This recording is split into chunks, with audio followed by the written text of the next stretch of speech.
de la política, tú vienes de la política de formación, etcétera. ¿Qué diferencia hay entre la empírica y esa? Y como dice Luis, ¿cuál fue tu primera vez? ¿Cuál fue tu primera vez? Hola amigos, bienvenidos a un nuevo episodio de nuestro podcast Entre Nos, entre Alexis J. Paparoni y Luis Millán MDA.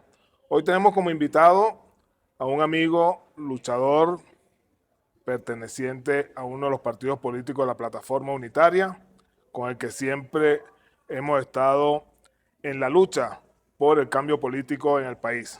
Profesor de la Facultad de Ciencias Jurídicas, Políticas y Criminológicas en la Escuela de Ciencias Políticas y parte del comité organizador del Congreso de Ciencias Políticas que está próximo a instalarse aquí en nuestra Universidad de los Andes.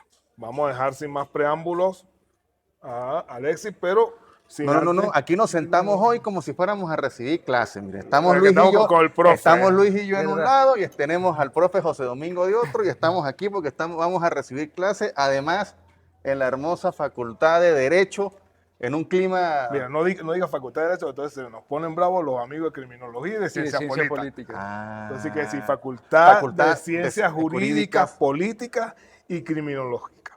Estamos en Derecho, muchachos. Aquí frente a la Plaza de Toros. Profe, bienvenido. Gracias. Se siente uno viejo cuando uno le dice a los amigos, profe, no sabe uno qué hacer. O más joven, pues bueno. No sabe uno qué hacer. José Domingo, bienvenido. Gracias. La idea es que estamos hablando entre amigos, el que humanicemos la política.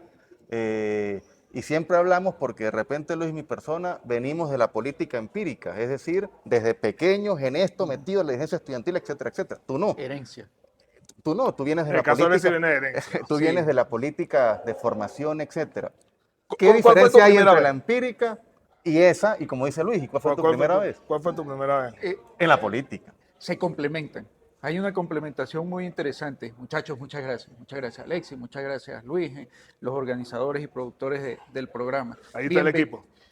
Sí, muchas gracias al equipo que lo conforman en su mayoría mujeres, ¿no? Qué bueno. Gracias a Dios. Sí. Bienvenidos a la Facultad de Ciencias Jurídicas y Políticas. No deje a Criminología por fuera. Bueno, y Criminológicas y Ciencias Criminológicas muy pronto. Todavía ese trámite está en la OXU, en el CNU, pero ya nos acostumbramos a llamarla de esa manera, pues. Y bienvenidos a la Escuela de Ciencias Políticas. La Escuela de Ciencias Políticas ya vamos a entrar en nuestra semana aniversario. Y qué mejor manera de celebrarlo que convocando a realizar el primer Congreso Nacional de Ciencias Políticas, con básicamente dos objetivos. El primero lo comentaban ustedes hace un momento cuando hacían referencia a la política y a la formación empírica o a la formación teórico-académica. Miren, nosotros hemos querido realizar este evento básicamente por dos razones. La primera, porque creemos necesario que la idea, que el concepto de política se tiene que revitalizar, se tiene que remozar. Creo que fue ayer, la noticia que daba como resultado que el presidente del gobierno español no renunciaba, se mantenía. Y el analista, cuando conversaba sobre el tema, decía qué tóxica se ha vuelto la política española. Fíjense el término que utilizaba, el tóxico. Así es. Y yo creo que ese término... Aquí ya pasamos de tóxico y retóxico. Bueno, entonces a eso iba. Entonces imagínense qué tan vilipendiada está la idea de la política, el concepto de la política, que lo llaman de esa manera. Entonces creo que es justo, creo que es conveniente y qué bueno que sea desde la academia que contribuyamos a revitalizar la idea de la política. Porque es que esa idea está porque son los políticos, es decir, los que hacen política, los que ejercen la política, que terminan contribuyendo a opacarla. Y entonces eso es parte también de la diferencia que comenzábamos hace rato. Se supone que inicialmente la política que se aprende en la praxis, sin teoría, no es tan conveniente, como tampoco es tan conveniente la política que solo se aprende de los libros y no se ejercita en la praxis. Decía Sartori, por ejemplo, uno de los grandes analistas y científicos de la política, que la política, además del estudio disciplinario, es decir, desde el punto de vista científico, la política era un arte. Y era un arte que no se aprende en las universidades, que no se aprende en los libros, sino que se aprende en el ejercicio. Las universidades no necesariamente te enseñan a eso, pero las universidades te dan las bases científicas, teóricas, para poder hacer la aproximación con la realidad, con los hechos, de una manera que te permita comprenderlos y luego pasar a la acción, pasar a la práctica, es decir, luego pasar al arte. Sí, Claro, pero pero el arte, tú tienes una ventaja porque tú estás en los dos mundos. exacto. Tú eres profesor de la Escuela de Ciencia Política, eres politólogo, Y, sabes la teoría, pero también haces política y a eso iba. Yo siempre partidista. hago la comparación con la medicina. Y le digo a mis estudiantes, la ciencia política es a la sociedad lo que la medicina es al individuo. ¿Por qué? Porque, a ver, ¿cómo forman a un médico, a un futuro médico? Lo forman con academia, con teoría, con doctrina, pero también lo forman con práctica. Es decir, un estudiante de medicina que solamente haya estado en los libros y no haya salido a tocar, a ver, a mirar al enfermo, incluso algunos dicen a ver sangre, Exactamente. es poco lo que va a aprender. Es decir, tiene que hacerlo. Igual pasa con el cientista político, que se quiera dedicar al ejercicio de la política, porque luego un politólogo de escritorio, sí como no, puede terminar haciendo unas muy buenas interpretaciones de la realidad, pero no tan ajustadas como el que está en la calle, como el que patea, como el que tiene la obligación y la necesidad de tomar decisiones. Ahora, luego, si usted tiene todo ese cúmulo de conocimientos y además está ya practicándolos, tiene una ventaja. Igual que el profesor, el que viene aquí a dar clases, que ha pasado por todas esas experiencias, pues tiene una ventaja.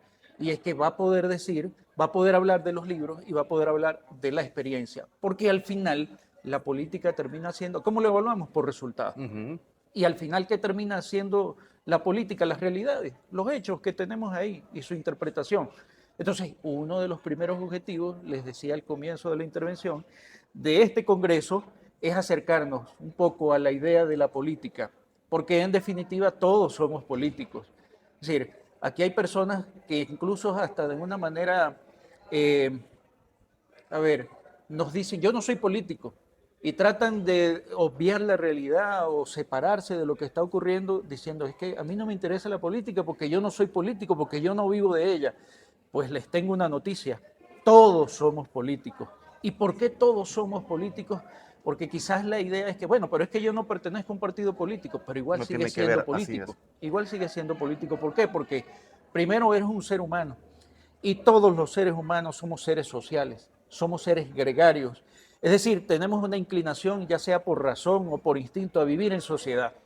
Y cuando vivimos en sociedades, que formamos comunidades, la organización, el orden que le damos a esa sociedad, el establecimiento de roles de responsabilidades, es decir, cuando nos organizamos para defendernos de amenazas externas o para provocar el orden interno, estamos haciendo política. Esa es la actividad a la que Incluso cuando denominamos conformamos el política. condominio de la Eso es residencia. política. Claro, porque nos estamos organizando para al final, ¿con qué objetivo? Con el objetivo del bien común, de vivir bien. Del bien colectivo. Claro, de vivir bien, de la Pero calidad ese de vida. divorcio, porque hay mucho dirigente político que no se ha formado, Así es. como muchos espectaculares, casi hacen, bueno, no es que casi, hacen doctorados de Weber para abajo y no se dedican al mundo. Entonces, No, pero ya va a ¿cómo, decir, cómo, pero hay cómo- otros que hacen doctorado, son profesores, están en el mundo político y también cometen sus Es grandotes obvio, verdad. errores. o sea, También es verdad. porque el que estudia ciencias políticas, la gente cree que se dedica a la política, ¿no? O sea, no necesariamente es eso, pero sí sentimos que existe un divorcio con el que estudia las ciencias políticas, con el que de repente el dirigente político, pero ¿por qué eso ha sucedido? Y en el caso de Mérida, que tenemos a donde estamos justamente en este momento con la Universidad de los Andes, o sea, no he entendido el por qué o qué fallas ha habido de ambas partes, del que está en la calle como el de la universidad, en no haber generado ese clic. Mire, una de las razones es, a propósito de lo que conversábamos, que en vez de privar la idea, esta idea de política, en vez de privar la idea del bien común, priva es la idea del interés particular, ya sea individual o de la organización. Ok. Y luego ese interés puede que, y generalmente no está vinculado con la realidad, con el interés común, pues. Hay momentos en el que sí, pero generalmente no.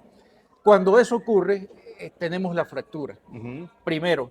Y segundo, sí, generalmente surgen buenos liderazgos, no necesariamente producto de haber estudiado la ciencia política como una disciplina científica, pero son liderazgos que al final no tienen las herramientas para poder resolver los problemas sociales. Pero eso también depende, profe, del líder también. O sea, nosotros, por lo menos, yo estudiamos ingeniería. No hay carrera más pragmática, axiomática que ingeniería.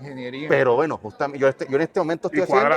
Y cuadrada, pero uno también tiene que dar ese paso. Yo, por lo menos, en este momento estoy haciendo un diplomado en la Universidad de Stanford. Pero hice un diplomado en la UCAP, hice un diplomado en la Universidad de Salamanca, y nada que ver con mi carrera, sino relacionado con el tema de la política. Entonces creo que eso también viene muchísimo del dirigente, de la voluntad individual del voluntad ideal, exactamente, pero y el que hay que buscar dirigentes políticos modernos, y tú hablabas hace rato de España, pero el cómo el bajar la calidad de sus dirigentes políticos, que lo vivimos en Venezuela, afectó inmediatamente al desarrollo de la sociedad. Entonces, es donde que la gente a veces ve el divorcio, lo que tú decías, que yo no soy político, yo no vivo la política, eso no me interesa. Y no se han dado cuenta que todo tiene que ver con la política. El tema del sistema político de gobierno al final. Entonces, creo que es importante el que le colocamos coto. Pero que decía Luis, tu primera vez, o sea, ¿por qué ¿Cómo fue tu primera vez? Se nos fue por la tangente. Yo cuando estudiaba bachillerato, ¿verdad? Siempre tuve la idea, fue muy temprana, de verdad que fue muy temprana, siempre tuve la idea, me llamó la atención la política, me llamó la atención el ejercicio del poder, el estudio del poder, ¿verdad?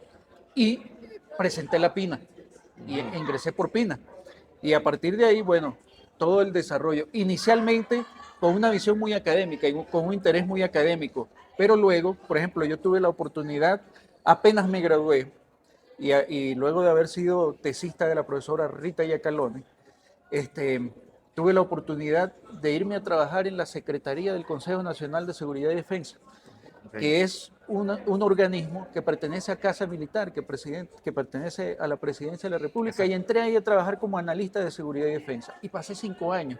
Y fue una experiencia muy buena, primero por no sabía eso. Primero por haber estado en la cuna del poder. Así es.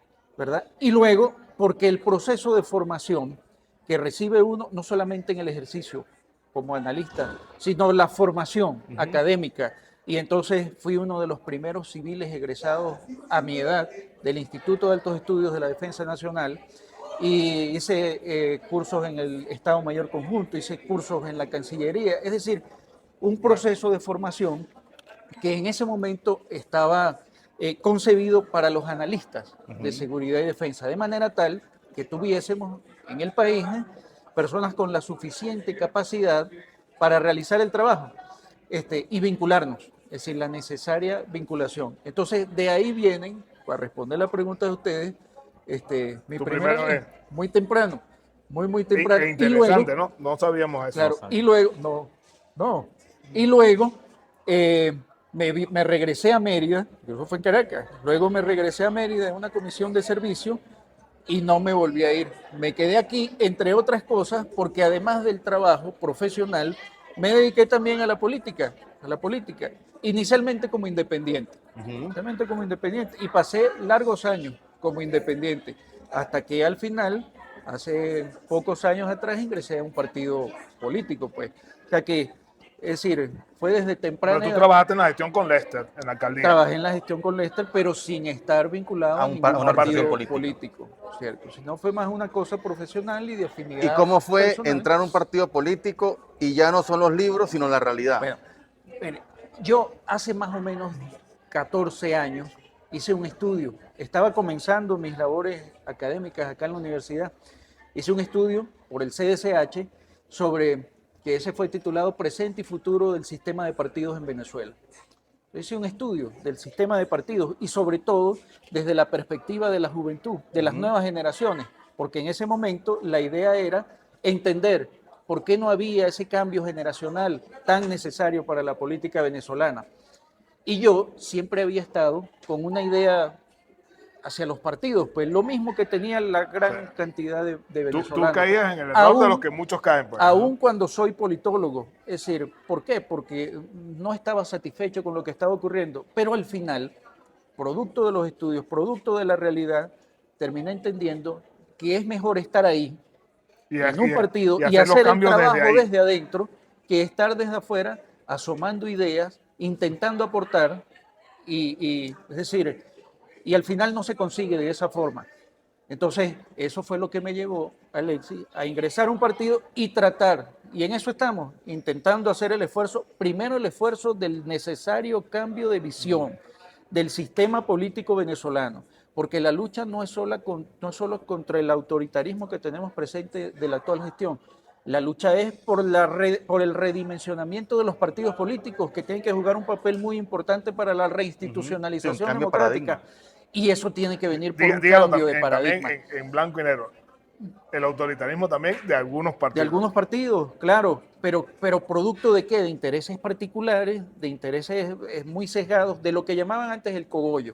Y que nosotros, que ya hemos entendido, y fíjense que digo nosotros, porque es parte de esta generación, que ya hemos entendido que eso es uno de los terribles cánceres que tenemos que curar, bueno, vamos a hacerlo. Y esa es la lucha que estamos dando desde la academia, porque es que además la academia se presta y lo impulsa, y también desde la praxis, desde la práctica. Pues.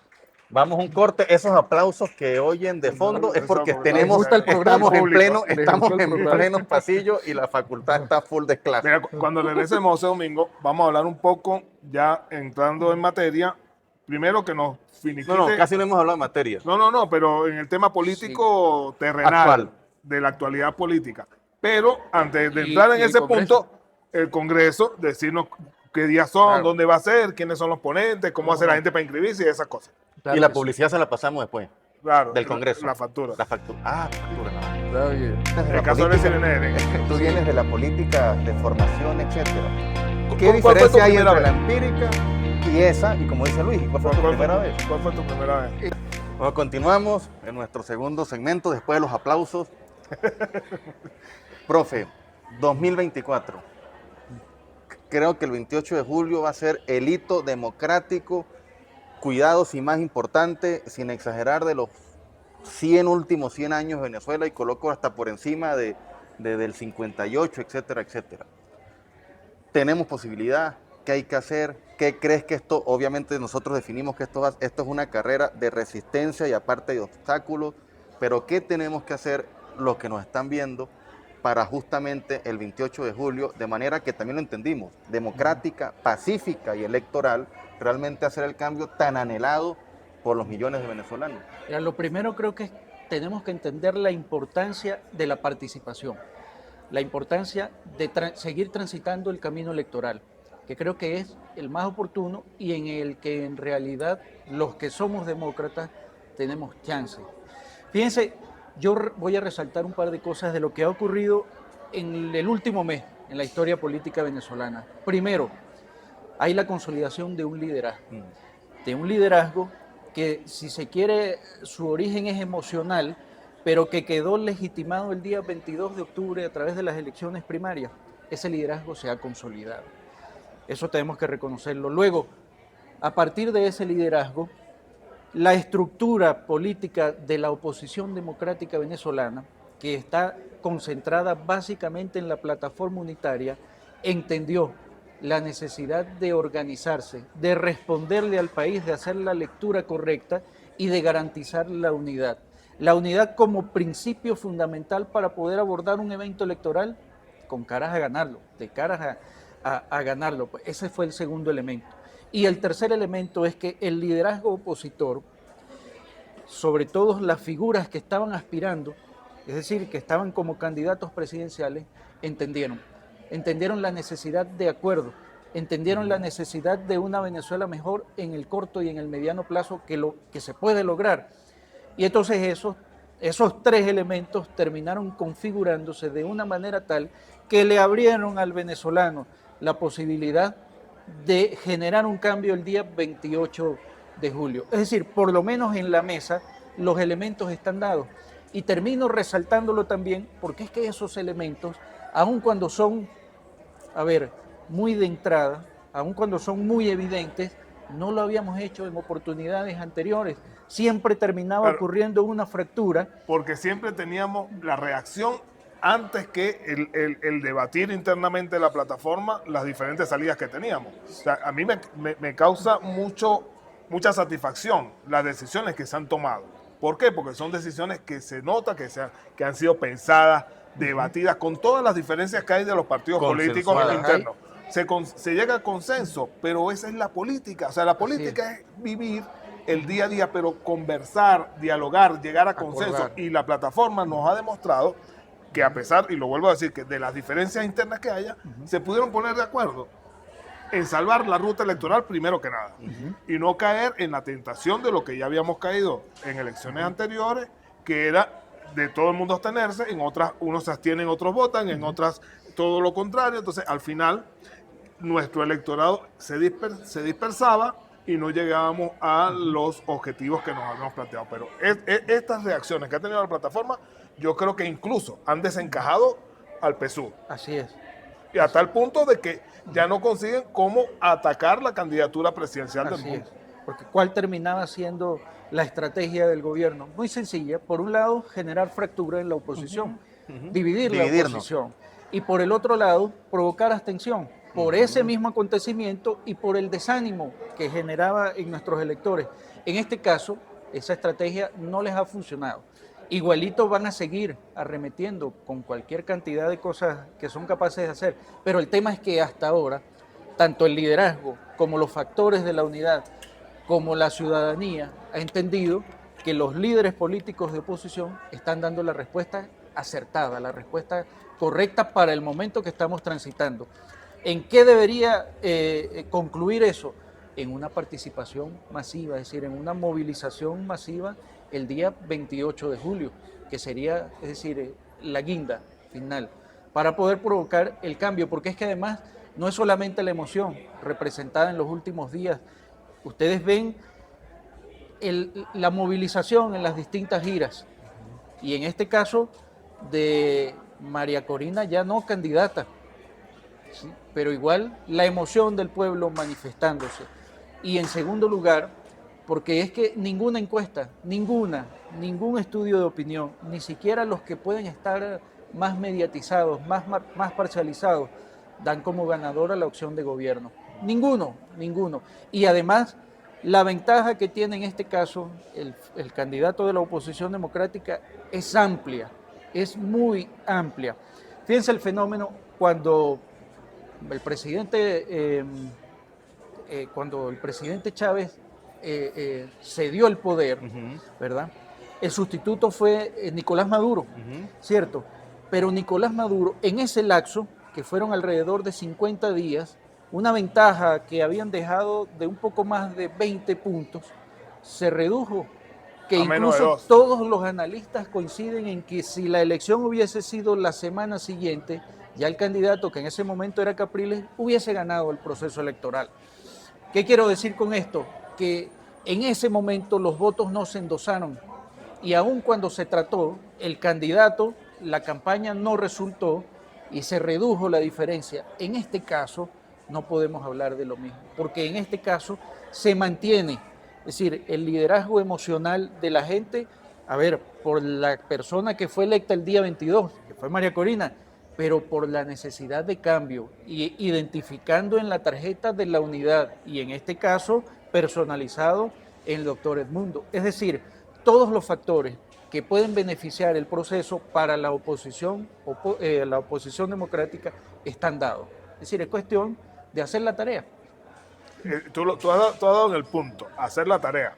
Y hacer la tarea implica de que todos los partidos, independientemente si ya hicimos un acuerdo nacional, a nivel de las regiones, de las parroquias, pero sobre todo a nivel de las bases, a nivel de los centros de votación, tenemos que ponernos de acuerdo, hacer un trabajo, una agenda política, una agenda electoral, una agenda de organización, para nosotros consolidar los centros de votación, a nivel de testigos, a nivel de movilización, a nivel de logística, pero sobre todo a nivel de humanizar esa política aguas abajo. Entonces, que es la idea también de este podcast. Claro, y aprovechar a los que nos están viendo en cualquiera de nuestras redes sociales, si quieres ser testigo de mesa, si quieres estar fuera de los centros de votación, si quieres ser movilizador, escríbenos para ver Déjanos tu cómo comentario.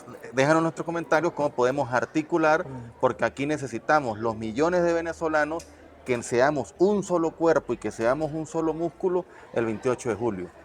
El curso, porque si no, Sí, el Congreso, porque si no, porque Sí, tenemos que pasar la factura de la Claro. se publicidad. nos acaba el Porque tiempo. nosotros, Sobre eso, el agua no se paga sola, sí, o sea, amigo. sobre eso brevemente, la emoción que existe, No, tranquilo, te puedes extender, no hay problema.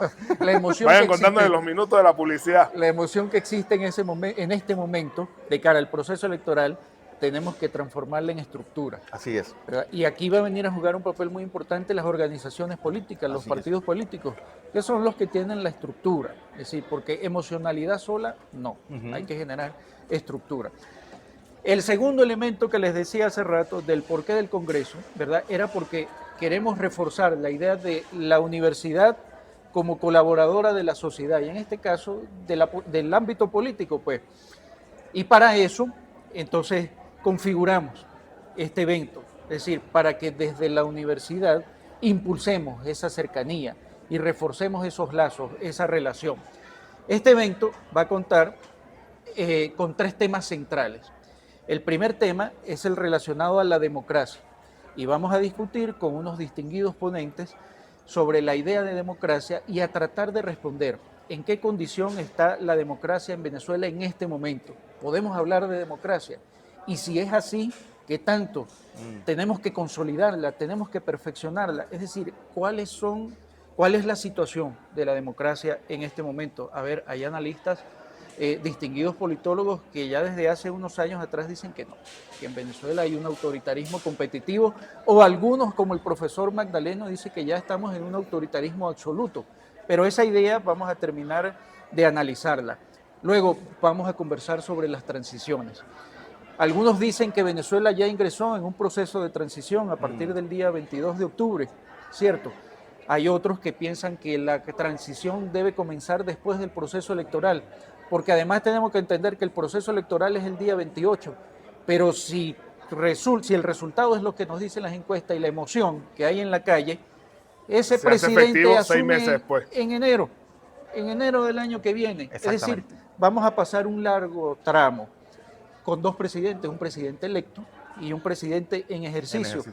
Y el tema es que además de la coyuntura tan particular que tenemos en Venezuela, es que aquí no hay ninguna legislación que regule eso. Exactamente. Alguien dirá, bueno, en México son ahorita en agosto y asume en diciembre, pero allá hay una regulación. Y el sexenio es otra cosa, Es otra y así cosa, es otra cosa. ¿verdad? Entonces, esos Y hay temas, separación de poderes. hay separación de poderes, hay Estado de Derecho. Ese tema de la transición lo vamos a estudiar a partir de estos elementos, ¿verdad? Y por supuesto a partir de un ejercicio de política comparada que nos permita ver cómo fue en otros países, cómo fue en Chile, cómo fue en Sudáfrica, cómo fue en España, cómo fue en Polonia. Es decir, de manera tal que miremos los elementos que podamos ubicar en la realidad venezolana, que nos sirvan. Y el último elemento es el tema electoral. ¿Y el tema electoral por qué? Porque en el año 2024, más de la mitad de los habitantes del mundo, más de 4.000 millones de personas, van a procesos electorales. Esto pocas veces había ocurrido, por lo menos no con esta importancia en nuestra historia reciente, pues. Son más de 60 países que van a escoger autoridades nacionales, ya sean presidentes o parlamentos. Y hubo elecciones en Taiwán, y hubo elecciones en Rusia, y ya comenzó el proceso electoral en la India. Bueno, las elecciones en Rusia con, sí, bueno, si es con que unas se puede comillas, llamar exactamente. elecciones. Y hay elecciones en México, y hubo elecciones en El Salvador, y vienen elecciones en Estados Unidos, y vienen elecciones en Venezuela. Y el tema es que tenemos que mirar la importancia, porque del resultado de esas elecciones, ¿verdad?, en el corto y mediano plazo va a estar incidiendo en los sistemas políticos. Y entonces vamos a ver si es que va a venir una consolidación democrática en el mundo o vamos a seguir transitando en algunos países esa transición hacia el autoritarismo. Es una transición regresiva, por eso la importancia. Y en el caso venezolano, pues mucho más. Evidente, vivimos aquí, padecemos la realidad que tenemos actualmente, entonces qué bueno que eventos como este nos permitan estudiar temas tan importantes. Los ponentes de calidad. Tenemos la idea de la escuela, la idea de este evento es abrir la participación a todas las escuelas de ciencia política que hacen vida en las distintas universidades del país, para que miremos las distintas visiones, pues, y además de una forma multidisciplinaria. Y entonces tenemos economistas como el profesor José Manuel Puentes, como el profesor Luis Vicente León. Tenemos abogados como el profesor Jesús María Casal, que además fue presidente de la Comisión Nacional de Primaria, ¿verdad? Tenemos un par de invitados, uno de la Universidad Autónoma de Madrid, otro de la Universidad de México, y tenemos el equipo de ulandinos, profesores, va a estar el decano de nuestra facultad, va a estar el director del CEXAL, que es nuestra maestría en ciencias políticas, el profesor Robert Kirby, la profesora Linda Bustillos. Yo estaré conversando un poco sobre la situación de la ciencia política en Venezuela, que tenemos que mirarla sobre no va a ser solamente conferencias, también van a haber conversatorios. Hay unas conferencias y hay 2 paneles bajo la figura de conversatorio que van a ser el día viernes en la mañana. Y entonces, ¿fechas? Es el día jueves 9 de mayo. No. Y jueves 9 de mayo. ¿La semana que viene? La semana que viene, eso claro. Es ya. ¿Ya? La semana que viene y viernes 10 de mayo. En el aula magna de nuestra jueves 9, viernes 10, aula magna. Aula magna. Las inscripciones nos escriben por aquí porque... La aula magna de nuestra universidad. Pues el evento enmarcado con la idea del debate, porque este es un evento, primero está abierto a todo el que quiera participar, independientemente no necesariamente de su tiene que ser estudiante de ciencia política o politólogo. Creo que viene Guillermo Tell. Y luego, Guillermo Tell Aveledo. Por eso, profe, sí, muy buen amigo. Y me acordé, porque me dijo Alexis, voy para Mérida. Profe, aquí los recibo. Ya además, sabes, Guillermo Tell Aveledo, se lo olvidó, ¿no? Fue el primer contacto y lo hice yo directamente. Extraordinario. Fue el primer contacto que hicimos. Ya sabemos cómo es la cosa aquí con Samen. Viene a conversar sobre democracia, por cierto. Tiene una tesis muy interesante sobre la hegemonía aquí en Venezuela. Y es el grupo de politólogos. Pueden participar politólogos, pueden participar economistas, todo el que esté interesado en la política, todo, ya sea profesional, sea estudiante, sociedad civil, todo el que esté interesado en la política, independientemente de su tendencia ideológica. ¿Va a tener algún costo? ¿Va a ser gratis? Bueno, gratis no, porque la idea es recaudar fondos para poder ayudar a nuestra escuela, ¿no? Y específicamente a nuestra escuela, pues recaudar algunos fondos que nos permitan, bueno, un equipo de computación y las resmas de papel y lo mínimo necesario para el funcionamiento de la institución, pues. $25 público en general y $15 para estudiantes o profesores o miembros de la comunidad universitaria. Sí, y algunos paquetes que estamos pensando, dependiendo del número de inscritos, de acuerdo al número de inscritos, algún ajuste, pues. Y entonces no me queda más que invitarlos. Primero que agradecerles, muchachos, esta oportunidad, y segundo que invitarlos porque estoy seguro que para nosotros va a ser de mucho provecho, ¿verdad? Porque vamos a obtener herramientas, vamos a obtener conocimiento, vamos a obtener luces que nos permitan mirar con más claridad todo lo que se está desarrollando en este momento y la perspectiva de lo que pueda venir en el corto y mediano plazo. Porque yo estoy seguro que una vez que el día 28 se realice el proceso electoral, vendrán días de cambio, vendrán días de transformación. Amén. Y esta generación es la que está llamada a asumir un papel protagónico de liderazgo, porque creo que estamos entendiendo la idea de la política y sobre todo la idea de la política venezolana, pues. Mire, José Domingo, agradecido primero por haber atendido la invitación de nuestro podcast y en segundo término por esa clase magistral que nos has dado con respecto a la ciencia política y su accionar en la política nacional, regional y local. Y aprovechar de insistir, como decía Alexis y como decía José Domingo, en el Congreso de Ciencias Políticas, que será el 9 y 10 de mayo aquí en nuestra ciudad. Creo que va a ser en la sede del rectorado. En el aula magna. En el aula magna de la universidad. Bueno, ahí los esperamos a todos. Y recuerden, este episodio lo pueden ver a través de nuestras redes sociales, Alexis J. Paparoni, Luis Millán MDA y la de José Domingo. José Domingo Sanz. José Domingo Sanz. Es Sánchez, pero en las redes es Sánchez. O sea, no sé, se le incorporó Alejandro. Él es medio cantante también. Pero bueno, entonces ya saben, nos vemos el jueves. En caso de tú vienes de la política, de formación, etcétera. ¿Qué diferencia hay entre la empírica y esa? Y como dice Luis, ¿cuál fue tu primera vez? ¿Cuál fue tu primera vez?